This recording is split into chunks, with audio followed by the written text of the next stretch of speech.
Bicycle, bicycle, bicycle. I have an album. That's it, brother. Now that's interesting.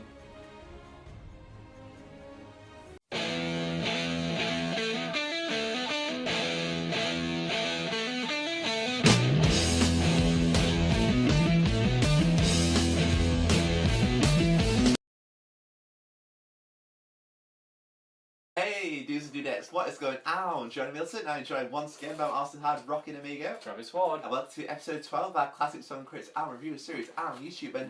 And dude, would you say today was sort of continuing like the same vein like the previous review, and the sort of like keep like the a more hard rock territory, but with a more of an expansion of styles. I'd definitely say a showcase on the previous review, brother. In comparison to previous review, this band is definitely in the hard rock territory, but a lot more experimentation on this album, and a lot more experimentation in comparison to their previous works. I'll have to wholeheartedly agree. And the thing with this band, dude, they're much more just like notoriety as opposed to like the cult. They're much more like international success. They're one of the biggest bands in the world today. Although that wasn't initially the rate. They're one of the bands who've got like record-breaking crowd sellouts, like massive gigs and stuff. If not the biggest gigs. It's understandable because this band is really. I mean, this is a band. Huge. If you look at their albums separately, they've not got the best reviews, and that's understandable. But if you like look at their greatest hits, which is the biggest selling album in Britain, there's just hit after hit. And that's controversial when the greatest hits like the band's best selling album. But like as you were saying, like but their best songs like spread out like over the course of several albums. Like, it's not like an album. But there's like a break, like the first couple, the sixth album maybe, or the fifth. Maybe but whichever one the Data Races was. No, it's not. I think it was before them. I think it might be fifth. That's the sixth. I thought it was Night of the Opera. Night of the Opera was the fifth, dude. Was it? And since they revealed Night of the Opera, I think it's alright to reveal the artist behind these wonderful releases. The album we shall be doing is Jazz by Queen, the 1978 release. And we all know Queen, and as you were saying, dude, like our band's greatest album is their best-selling album. It's called like explore like a studio album. It's actually chosen by us. You know, we're actually going to do another one, but we decided that Jazz was like the better one to do out of the two. I think we're going to do 1984's The Works. Was it 1984? I think so. 84, 85, dude. This one definitely has a better album cover, I must say. This is the band's seventh studio album, everyone. It was released in November 1978 on EMI and Telephone Records. EMI and Parlophone Records in Europe, and then Elektra and Hollywood Records. Elektra's Metallica's label, doing like Kill 'Em All and stuff. Oh yeah. I saw you just mentioned Metallica. Well, I guess it's just a couple of years before Metallica came out, so. But I feel these labels would be major labels, though. It's the Queen has success, you say, like the Night of the Opera, which contains Bohemian Rhapsody, which is arguably one of the biggest songs in the 1970s. Oh, yeah. What is some of the biggest? It's #1, dude, in the UK since for like 9 weeks. That song alone. Even then. And that's that song really is the epitome of Queen, and we'll get to there are a lot of elements from that song that are really exploring parts of the album. Their previous work had "We Will Rock You" and "We Are the Champions." Not my favourite. 1970s News of the World. It's a lot more of a simple approach from Queen, definitely. And I'd say it's a sort of emulated on this album as well. Because there are a lot of accessible songs on this album. Accessible, but not simple written. Definitely not Bohemian Rhapsody's not simple. No, I mean, but this is just like that. It's like loads of different sounds, different vibes, different song structures. A lot of different diversity going. Would you say on News World, like the band really looks like more of like a formulation? They didn't really sort of embrace like different directions. Yeah, it was like they were without their producer who's they used for this album. Called what's his face again, dude? Yeah. You know it's better. I know his name. It's Roy Thomas Baker. And did you say this time it was recorded? It was recorded between July and October. 1978. Thanks for putting me around on that. It was recorded in Montreux in Switzerland and in Berle Alps. So it was recorded in the Alps area. The French language there. I do apologise for French people. I think it's some. I think Nice as well. So it was in around the Alps area. I think it was the first time they recorded in outside of the UK. Yeah, like tax reasons or something. Yeah. Please elaborate on this. I don't know. It's just it's like one of those offshore bank accounts, isn't it? To avoid tax. Yeah, Harry Redknapp and his dog. Was that Harry? Oh yeah, it's like Jimmy Carr as well, isn't it? Jimmy Carr? Yeah, I think so. And Gary Barlow. He's a comedian, Jimmy Carr. Yeah, we're like naming and shaming everyone. It's like we're doing the shout-outs a couple ago, now we're naming and shaming celebrities. And so Queen consists of famously Freddie Mercury on lead and backing vocals and piano. Do I feel it's a key cog in the Queen machine, dude? Just his pipes. That's what we'll get into. Well, he's got the best vocal range around, hasn't he, apparently? 5 tone or something? Yeah. This is like one of the guys has like that sort of level of like vocal prowess. I'm sure it's like Mike Patton. Is it Mike Patton? I'm just saying that he's got a lot of like, vocal ranges. That's showcase like that band's. They're almost saying Axl Rose is the greatest singer of all time, and people think Mike Patton's better. I think Mike Patton's better than Axl Rose. Yeah, and Axl Rose is an arsehole. Then we get Brian May, electric guitars, acoustic guitars, backing and lead vocals on the album. John Deacon on bass, electric guitar, acoustic guitar. And you know a great thing about some this? percussion apparently, and vocals. And then I'll let you finish, bro. Roger Taylor on drums, percussion, and lead and backing vocals. Well, the great thing is about like this album, all like the members of the band, like they sort of took part in like the songwriting. And to rare instances, like 3 out of 4 members perform vocal duties on some of the songs. It's just like Soundgarden and Super Unknown, we all members writing, but that can be seen. The guitar. That can be seen as controversial. No, he wrote the guitar. He's a drummer. Yeah, but that doesn't mean anything. Yeah. Oh, Dave Grohl, he can play drums, play guitar. No other drummers can play guitar. I'm not one of them. I'm a guitar player that can't play drums. It's just it could be seen as controversial because they're going in too many different angles and ideas. Is that why you said Rolling Stone gave the album a scathing review, brother? Oh yeah, but that's not the only reason. That's just one of the ideas that can be seen. They're called from fascists, Queen. and I thought Sex Pistols, God Save the Queen. Yeah, and I sort of thought the different realms of fascism going on. There was a Rolling Stones review. I mean, Rolling Stones quoted it as unfavourable. And, it was mixed reviews. February 8th in 1979, Dave Marsh... But we're also going to cover Queen now, because Queen are a very sort of iconic band, so we're going to cover one of our works. And there's some classic tracks. There's some classic tracks on this album. Dave Marsh, who said that Queen hasn't the imagination to play rock and roll. They are arrogant brats. They what they want, they get. And I always say they're arrogant brats do, so it's Freddie Mercury's vocals and it's in reference to We Will Rock You, and I mean that's not even to do with this album, that's on the previous album. It's like he never even listened to it.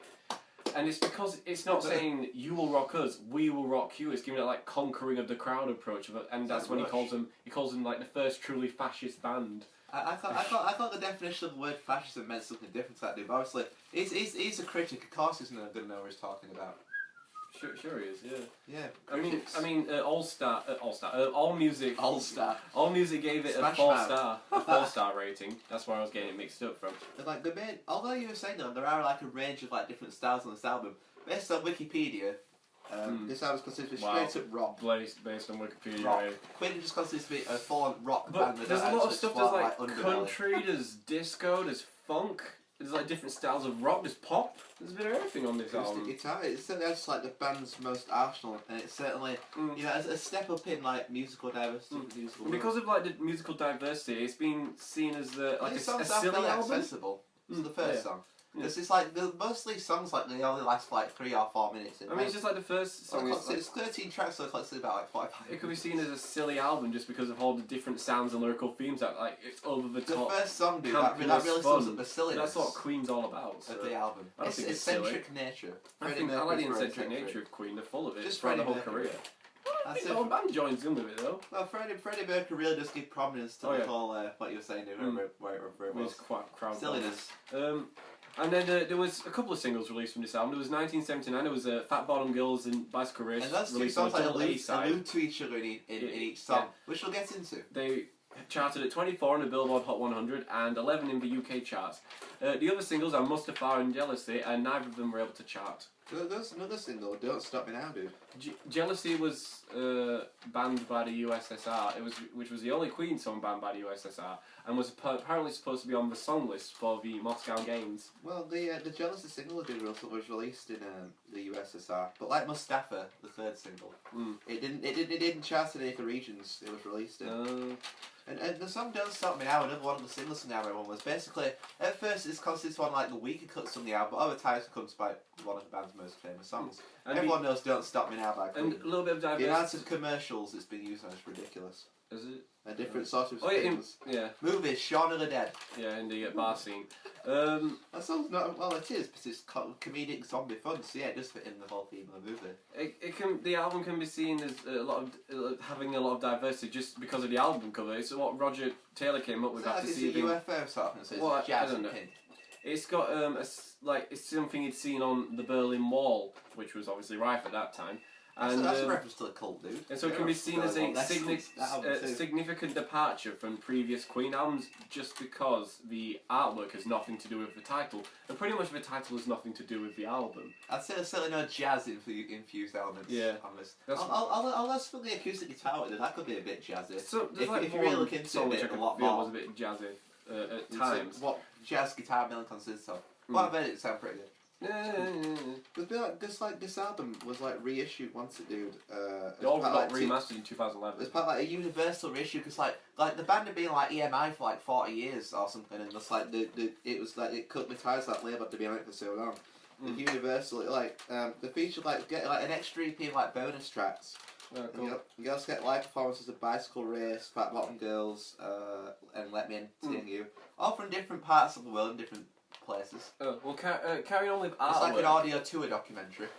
Carrying on with artwork, there was promotion for the double A-side single where they've got 50 naked girls at the Wimbledon Stadium in London. And if you say this is controversial? The American public had seen it. It was seen as too risque for the American public. Risque? And so you were able to get a coupon before the album came out if you wanted to get that poster. Oh, okay. Because, it was popular in the press in Britain. It reminds me of Tool's Undertow, like that ribcage got banned even though and the issue got like different with the barcode. I say the back of the album is a lot more controversial than the front of the if they actually looked at the back, they'd probably give it much more. It's a red ribcage on a black album cover, not like a pig. People don't look at the back of the album until they buy it. And shops don't stock can't out in the back. Yeah, I guess, You get the artwork on the front, you have to turn it around yourself to see what's on with it. Tool don't put track listings on anyway. Yeah. I guess that's just Queen's eccentric nature though, to have 50 naked girls on bikes. Like Led Zeppelin did, they didn't name their fourth album anything to be as a big screw to critics. That's another story. It's not called Led Zeppelin 4 by the way, it's not their name. And there's another story around the album is after a show in New Orleans on Halloween in 1978, they had how appropriate New Orleans and Halloween, all that voodoo in that part of the America, they had a pre-launch party, and there's another eccentric Queen moment, and it was all paid by Queen. It was at midnight with 400 guests, including press from the UK, the US, and Japan, and also from their labels EMI and Elektra. And alluded to one of the songs. It was just a night of entertainment, which includes stuff as naked female mud wrestling, dwarfs, fire eaters, strippers, and unicyclists. It's like a whole circus act. It's like the exploding plastic inevitable show by Andy Warhol from the Velvet Underground. I see, it's all that it's very essentially physical Queen vibe. Very artistic, I guess. Expressing yourself through mud wrestling.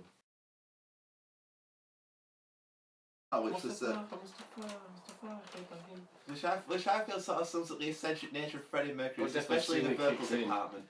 It's sort of showcase like the silly side to Queen, like it's like the fast piano. Arabic's a silly idea. It's like a song featuring English, Arabic, and Persian. I was only referring to like the up tempo nature of the piano, and the fact that Freddie Mercury's vocals were very eccentric. Such as Ibrahim and Allah.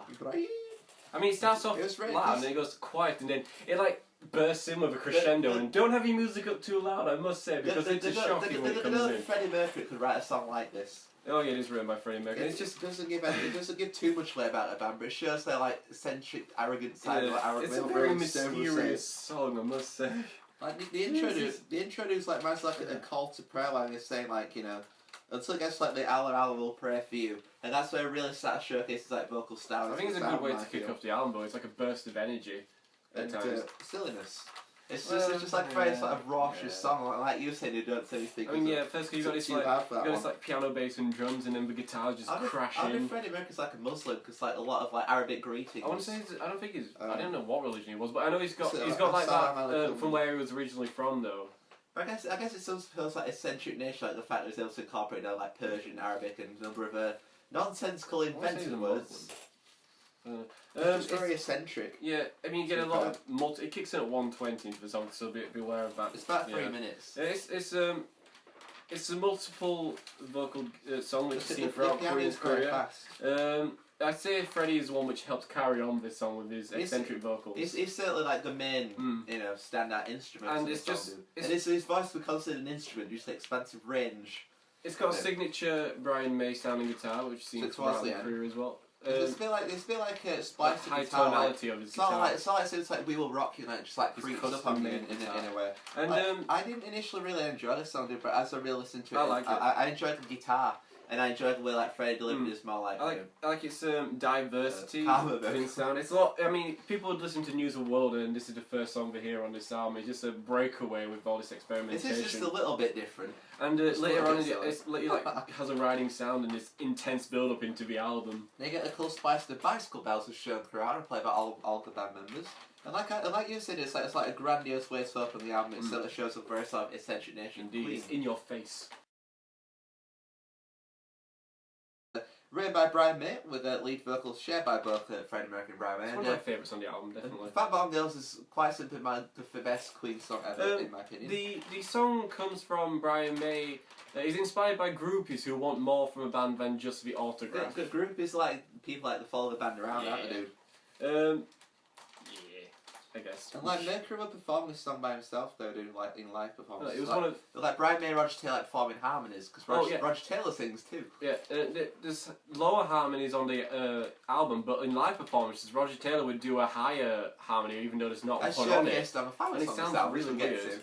It sounds weird on the final song of the album. I just mean like on the live performance, it's like it doesn't really fit as well as it should do. What about the guitar and bass tune? Is that like split written in drop D? Oh yeah, it's written in... Bit of a rarity for the band. Very rare for Queen to have a drop D. I mean, it's not seen that much in the song. It's mainly a chord-infused song.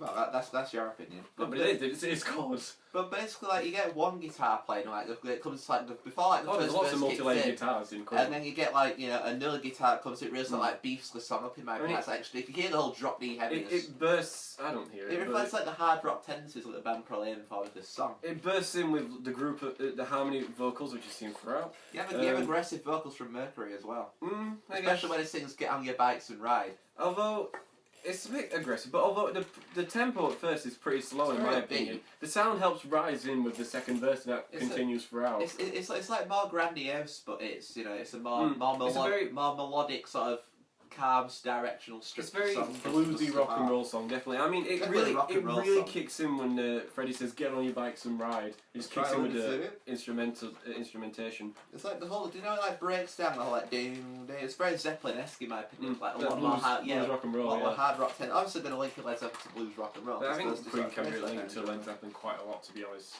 But it's like you really get to hear like the drop D at the end, when it's like damn. But it's a big anthemic song. And I feel that Fat Bottom Girls, it does what Mustapha did, but adds a lot more seriousness, depth, and hard rock tendencies. Cool. Which I see is sort of like a precursor to the song Don't Stop Now, basically, where it's more rather a short song. One of the more softer songs on the album. Because it features piano and it gives prominence to Freddie Mercury's vocals. But it's a bit of diversity to like sort of exploring like the whole different like musical acoustic guitar, sitar with like sitar effects. And because of the Brian May plays like several small pieces of piano wire under the fretboards with hair-fret acoustic guitars to create a buzzing effect of a guitar.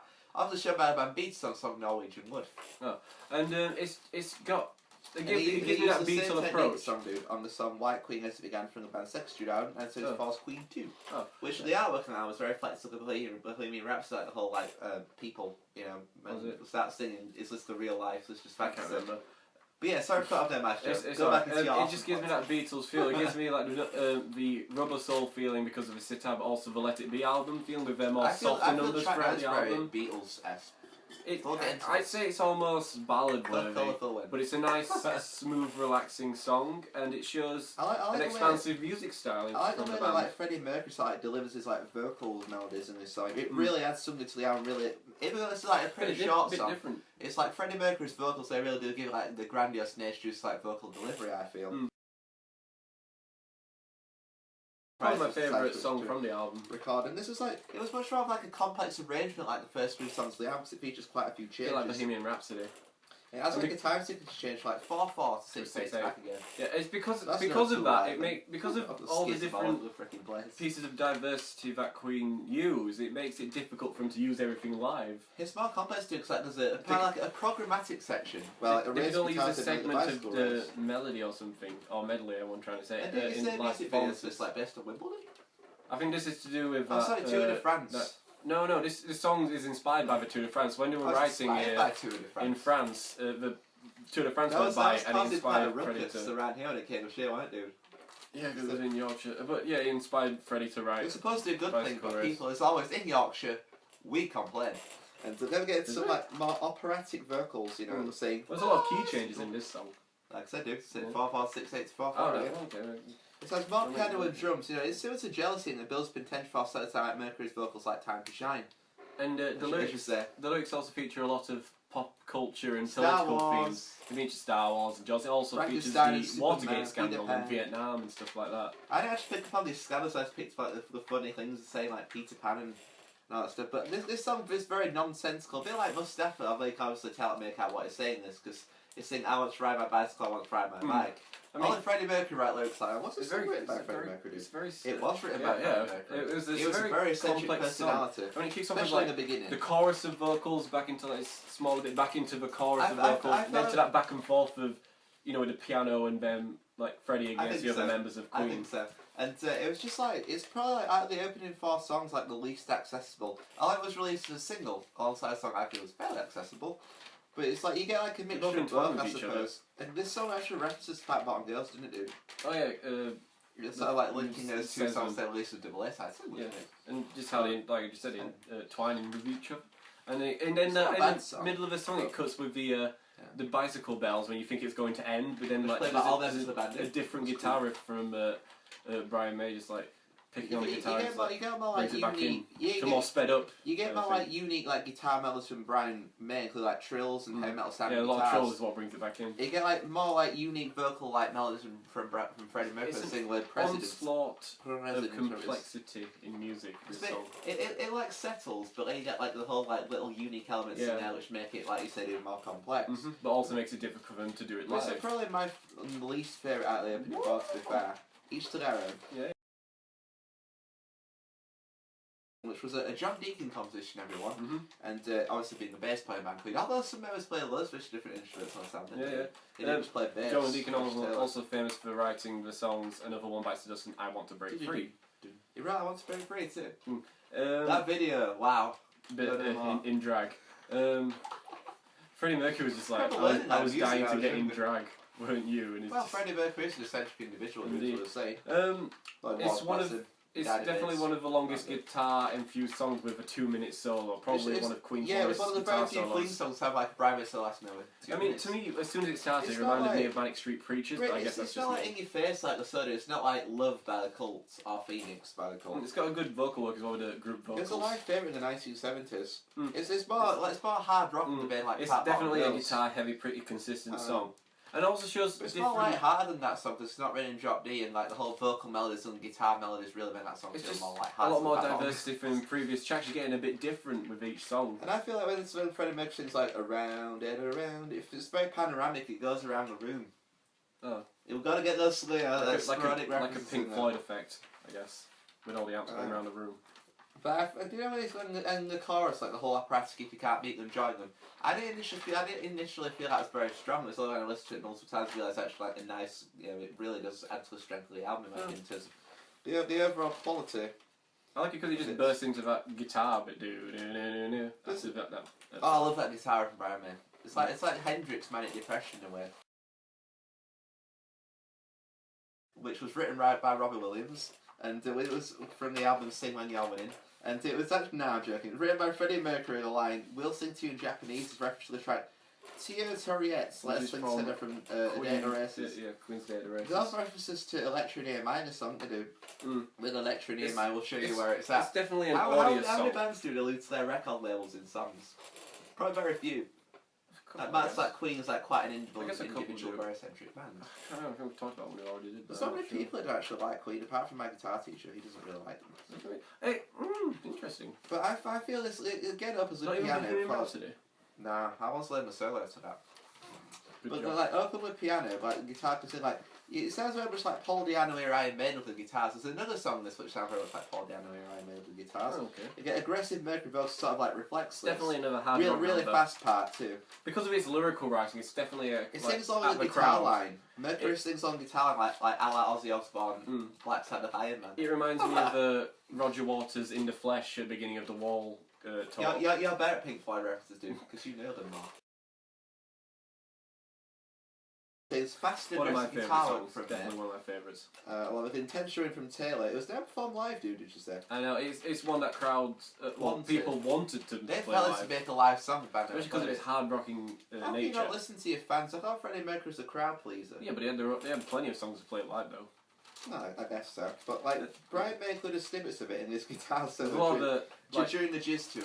Jazz tour. Intense drumming from Roger Taylor. That's definitely seen throughout this song. Apparently, this resembles the song "Keep Yourself Alive" from the Queen album. Because it says in the last chorus, "Keep yourself alive." Oh yeah, it's a reference. The song ends with a thunderbolt because while they were in Switzerland or yeah, France, when there's like a vicious thunderstorm going on. I think when they were in Montreal, there was a thunderstorm which had cut power to the town and also the studio, and so a vicious thunderstorm, dude. Yeah, it was a very serious thunderstorm, and Brian got this portable recorder and went outside and recorded the thunderbolts. Queen and how successful band of Brian, lightning. Brian May's recording on a portable recorder. And in the credits, it says "courtesy of God." It's one of the shortest songs on the album, isn't it, brother? Mm. It's the second song on the album to be written by John D. Yeah, it's the shortest song on the album. It's like 2+ minutes. Apparently it shares similarities to the song Band on the Run by Wings. Sorry, Spread Your Wings to the band's 6th year on It's not like Band on the Run. I know. Jesus. Yeah, it's Deacon plays the acoustic and electric guitars and bass on this song. Show like the musical diversity and prowess of each members. It's a song about holiday romances which span throughout a week. Holiday romances.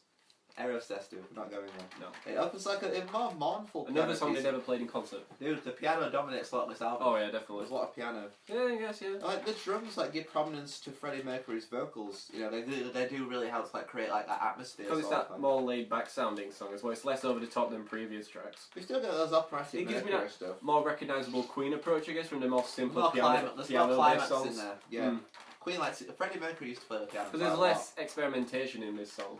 Because, well, I got like a fuzzy guitar solo from Brian May. Well, yeah, I mean, like when I say it was less over the top, then yeah, like so it's like previous work. It's not OTT, but the whole atmosphere build up sort of. Well, if it's not like Mustapha and Bicycle Race, definitely. Oh, certainly not. It's like those two songs. It's much more relaxed in comparison to those two, but it still is good at creating that atmosphere and you know building up the tension.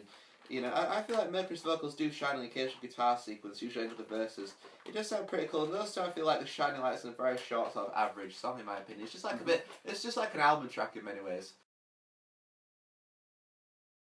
I like this one. This song that reminds me of the Beatles, like Lattery or like Let It Be Beatles, you say Long and Winding Road. I can't get it. I just get this intentional American vibe because like New Orleans swinging hall music. Swing. Perhaps it's a tribute to Elvis Presley, dude. Yeah, well, Elvis brought from rockabilly. It's a tribute to Elvis Presley who had died the year before. Blue suede shoes. I guess this is a bit. No, never mind. The live version is different. It features main-tailored vocal brasses.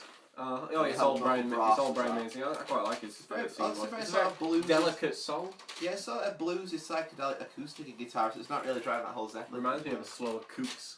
You know, David Bowie. That's probably like the Beatles. Yeah. But there's like a certain part in it. I know the guitar creeps in like We Will Rock You. It's like there's a certain part in my like Lattery or Beatles. Yeah, it's got that tonality along with it. But again, it's just another accessible song. It's fairly repetitive. You get a different vocal style from Mercury.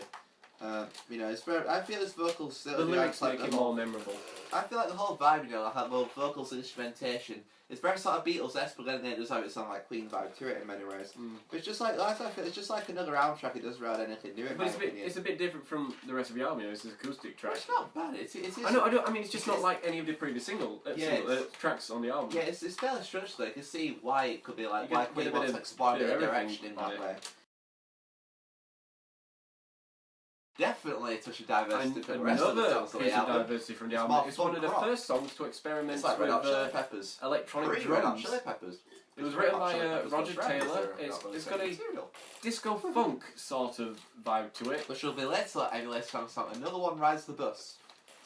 Another one bites the dust. And doesn't Taylor play like an electronic drum? Yes, they just said it was one of the first to use them. I like certain elements of Pink Floyd. And yeah, I can get more Pink Floyd in now.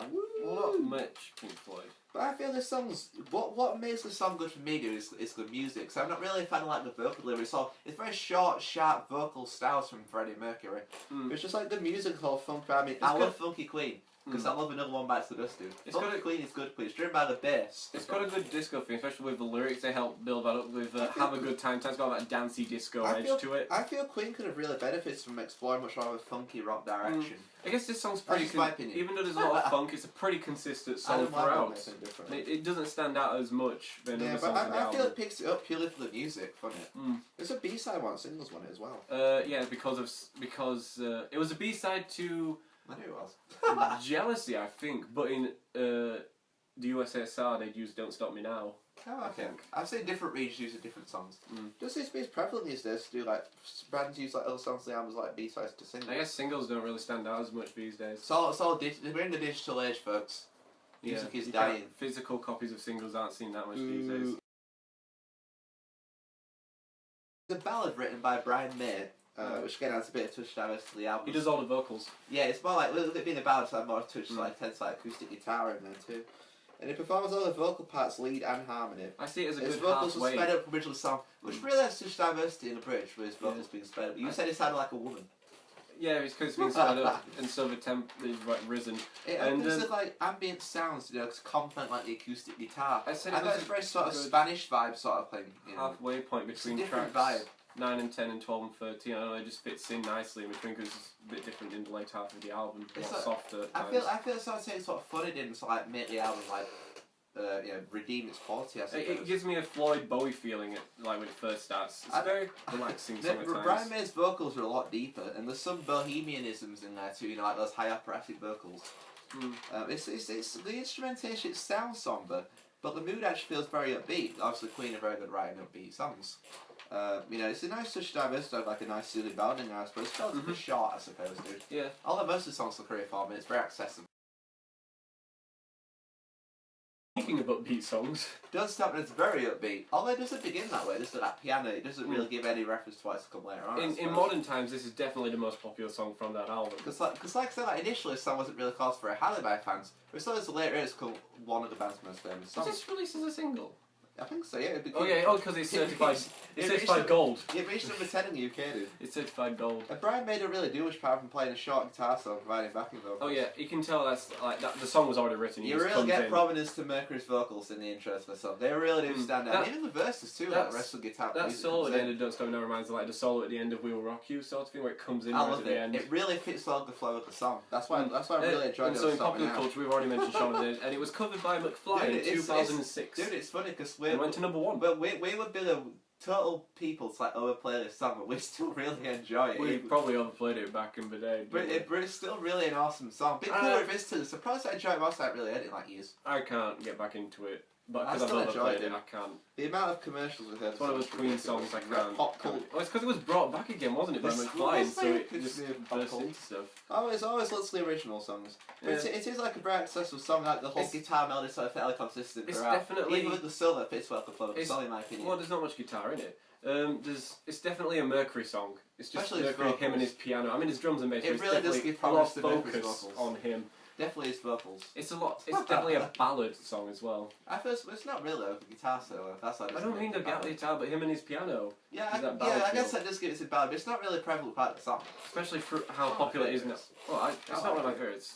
No. I still like it. Eh? No, I've heard it too much. It's strange, like a song of this nature, but doesn't say in the album. But hell, I'm not responsible for the track. It's very poppy and. Oh, it's very poppy. I see what you mean. Different tempo. It's very accessible. It's a Roger Taylor composition, and this is different because Roger Taylor forms all the vocals. He does all the vocals and all the instrumentation on the first half of the song. And it's about his comments towards like the current society's disrespect towards rock and roll. You can tell by the crunch of the guitars. And that's my problem with today's scene is rock music doesn't really reach the top 40. Although we don't want to reach the UK top 40, UK top 40 can shove it at their asses. And this song is like this is a different sort of ending to the song because it features snippets from the song's restaurants, such as Dead on Time, Bicycle Race, Mustapha, If Can't Be Done Funny, and Fat Bottom Girls. It's never been played live just because, you know. The guitars on this are very different. Holy hell. This is certainly reference to Iron Maiden. Like I mentioned, like Paul Diano. But then at times Roger Taylor does have those like high Wales alibi Bruce Dickinson Iron Maiden. And at times when it really goes full ball like the opera feels like Ronnie James Dio. I got like a 90s guitar rock at the beginning. I don't know, we just like the little kick of the guitar. I felt it was more like 80s, like whole 80s glam, especially like the vocals and the guitars. It's like sometimes Roger Taylor sings Untitled with King Diamond and Ronnie James Dio. It's one it of really the hits heavier those full highs. It's a very driving guitar sort of song, like earlier on in the album. I felt it was like an interesting way to send the album because at times he does channel like Freddie Mercury's more aggressive, Yeah, vocals. But then it goes full ball like King Diamond, Ronnie James Dio. At first it's not that over the top, and then it just. It's like a nice way to close the album because it just revisits it. I thought it like the whole snippets of the song started coming. I thought that was them, but then it goes back to like just terrestrial things. It reminds me. Actually, I know there's probably bands who've like revisited like the previous works in the song. It just reminds me of "What a Catch Donny" by Fall Out Boy in the Folie à Deux album. Because it revisits all the singles before that song. Oh really? Yeah, all the singles on the. Folie à Deux. Let's start thinking. I know it references From Under the Cork Tree and Infinity on High. I'm not sure about the songs on the album. What's the Take This to Your Grave? I don't think they referenced that. I'm not sure. Well, they might do actually. What about Evening Out with Your Girlfriend? Nah, no, there's no singles from that one. I feel, in terms of my overall thoughts, this album is certainly, it contains a lot of elements of great guitar and vocal melodies, and I really enjoy the musical diversity of this album. I'm giving it a 7.5/8 out of 10. I gave it a 7.75 because I couldn't decide. It's more than a 7, definitely, but to me... Yeah, I felt a 7 was too harsh, but I didn't feel an 8 was high enough. It's well written, it's got a lot of diversity, I didn't want to go halfway. Which appeals to me. I mean, Bicycle Race, Fat Bottom Girls are some of my favourite songs on it. I like Freddie Mercury's vocal delivery, they really do have like a grandiose head to the song. Yeah, Freddie Mercury's vocals, you can't deny how good they are. And also the building of atmosphere, like through like the piano in songs like Jealousy and Don't Stop Me Now, for instance. And I like Freddie Mercury's really King Kong and the Queen Machine. Then again, Brian May has some pretty cool riffs too. Oh, definitely. He's a penultimate guitarist, Brian May. I like to embrace different styles like funk rock, like say do like the more different the accessible songs. Even though I've given it a 7.5, I think it's an album for people to check out because there's so many different styles and this. You get a bit of everything for everyone. I enjoyed it, and so should you. Here we have the album. You got that whatever Roger Taylor was on about with the Berlin Wall, and on the back is like a transition to what the previous is. Like they've swapped it all around, and you got all the bicycles and stuff on both sides of the album. It's about time you show the artwork for the Queen logo is right there in the top right, and it's like one of these digipacks which I haven't seen for a while. It's like 2007, 2008 circa sort of thing. Album, Metallica, Death Magnetic. Yeah, and so you get that sort of similar design on the album. And the sleeve is one of those annoying ones to try and get out because you have to go from the middle to get it out. I never actually tried. This is before the time I got actually sleeves out of the album. The Angry Mob by Kaiser Chiefs Infinity on High sort of stuff. Yeah, Kaiser Chiefs. And so you get like just credits in the beginning. What did younger dude, really? Wow. Kaiser Chiefs are alright. What is it? Célébert. Oh, Belle Alps in France. I think this one's taken, featuring members of the band. Then we go through. We got all the different lyrics, pretty simple, black on white, nothing too over eccentric. Until I don't think I can show this though. I'll put it back. That's the bicycle race naked females, so I don't think I'll show that. But don't want this video getting taken down. This is more black on white stuff like that. It's YouTube. It's ours is a people friendly video, and then we get this is YouTube, not this is RedTube. Taken by roadie Peter Hicks or Hinch or something like that, and it's in Montreal. It's just a massive panoramic picture of all the band members. You've got oh god, I can't even tell. I mean, you've got Freddie Mercury laid on a piano at least I can pick out, and Brian May's over here. He really does love the piano, doesn't he? He's laid on it. And it's just like loads of instruments throughout the whole room. And dude, the piano's getting laid by Freddie Mercury. Wow. And then on the back, same as the back of the album cover, and that's the jazz. And here we go once again, Do's and Dudettes, where we pick out the hat which we'll review for week unlucky number 13 next week, brother. And oh dear. Hopefully our choice won't be too unlucky, so it's about time to reveal. Okay. What's it gonna be? I have no idea. I'm looking forward to finding this out, dude. One way or another we will be discovering which album we shall be reviewing for week 13. If we're still in the 70s, maybe we'll transcend to the 80s, maybe the 60s. So one way to tell you, that's why I pull out one of these little crappy pieces of paper. I've been in the 60s for a while. Who knows? Have we got one? Yes, dude. Okay, let's have a look. Oh yes! What an album! Whoa, my word! Yes. Wow. I'm gonna look forward to this one. Probably my. I don't know. It's probably my favourite album by that band. I'm looking forward to this, dude. Guess what? We also referenced this album in this review. Get ready. Yeah. Get ready, Pete. So until next time, I've been John Middleton. And I've been Travis Ward. Thank you so much for watching our review. Until next time, stay strong. We shall see you all next week for week 13, a review that we personally are both looking forward to. Till then, peace and much love. Boom.